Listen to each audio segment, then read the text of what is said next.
Audio Jungle.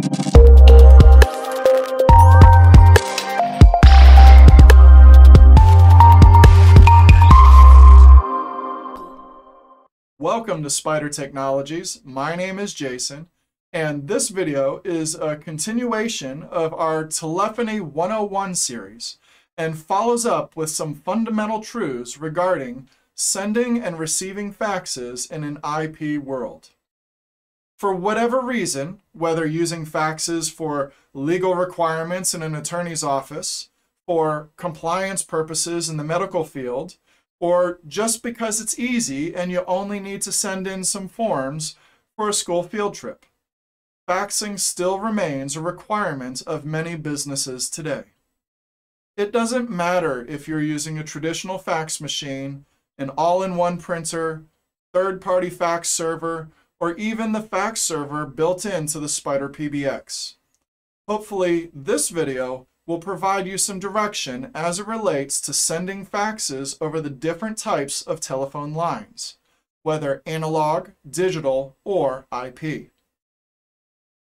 So let's first define the challenge, and that is, a fax is a digital transmission of an image which is sent through audio on a call over a telephone line to a remote party.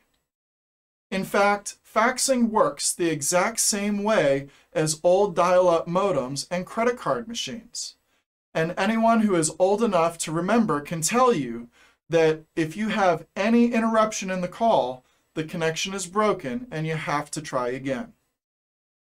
Faxing works perfectly fine over analog POTS lines and digital lines such as a T1 or PRI because the audio is carried intact from end to end.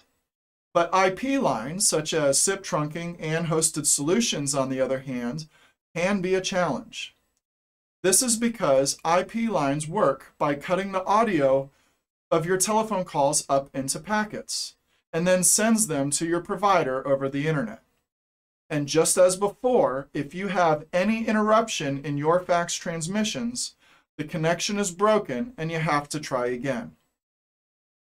This is all to say that digital transmissions, such as faxing, is very sensitive to line conditions, and not all internet connections are created equally. Indeed, there are very big differences between fiber, cable, DSL, cellular, and satellite internet connections as it relates to latency and jitter. I would urge you to watch our video on smoke ping to see how the SpydurPBX delivers a clear picture of what your internet connection is providing you. So here are some general rules of thumb.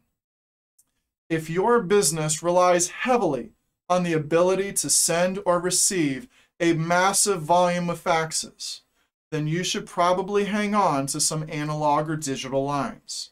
But I can already hear people say that the vast majority of businesses these days are moving away from analog and digital lines, and that's perfectly fine.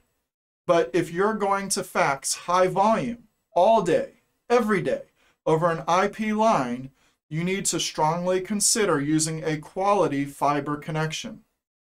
I will mention, though, that one benefit of using analog and digital lines is they also support higher baud rates.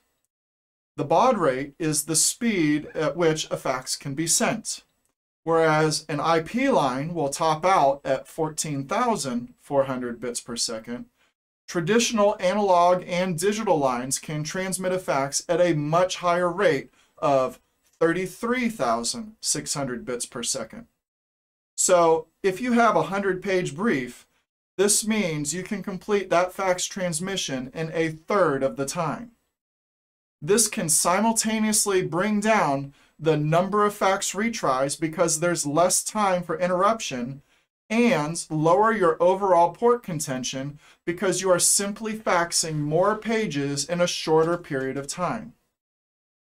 Now here's a bonus tip. If you do decide to hang on to some analog or digital lines for faxing, just know that you can also use these lines for failover conditions as well.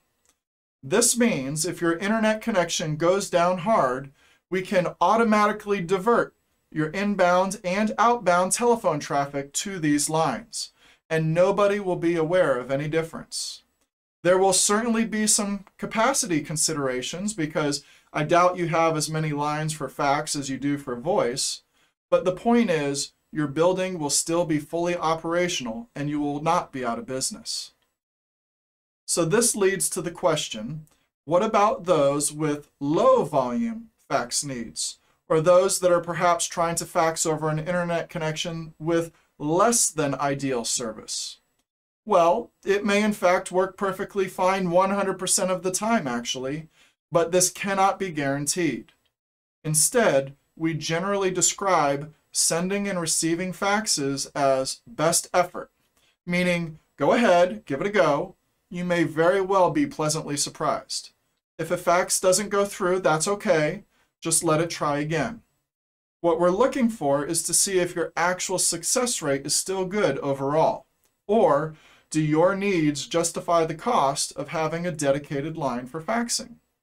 Sometimes it's great, sometimes it's not so great. So then the question comes up, what do you do if faxes have a low success rate or refuses to transmit at all? Can you improve the success rates of transmitting faxes? Well, there are a couple ways actually. First, the easiest thing is to try lowering the baud rate of your fax machine or fax server. This is again the speed at which faxes are being sent. The very fastest you should be trying to fax over an IP connection is 14,400 BPS or 14.4 bits per second. But if this doesn't work, you can try lowering the speed to 9,600 or even 4,800. The next thing to try is something that you'll probably want to contact us for, and that is disabling T38 in your SpydurPBX, which is turned on by default. T38 specifically exists to help faxes go through using IP connections, which is why it's on by default. But for whatever reason, we've seen that sometimes turning off T38 actually helps. Regardless, it is very easy to do and is at the push of a button. While there, we will also ensure that you are indeed using the uncompressed G711 ULAW codec, which is also the default, purely as a sanity check. One final mention is the availability of eFax solutions. If your business only receives faxes, then we can set up eFax at the carrier level to receive any faxes to your company, convert it to a PDF, and then send it to you via email as an attachment. What this does is preempt the packetization of the audio for your inbound faxes, therefore sidestepping any sensitivity to any conditions in your lines. It is easy to do and very cost effective. Our own Spydur service costs $5 a month. That's it. At the end of the day, if your business requires faxability, you will want to ensure good quality connections with your telephone lines. And this is because digital transmissions of any kind are very sensitive. Be sure to look for a future video for demonstrations of Print-to-Fax, Web-to-Fax, fax to email, and virtual fax modems with the fax server that comes built in to your SpydurPBX. As always, we can provide many different kinds of solutions that work completely different, but the best solution for you will depend upon your specific application. So please contact us and let us help you with your next project. Thank you. Please remember to like, share, subscribe, and click the bell icon for notifications of new videos. Thank you from all of us at Spydur Technologies.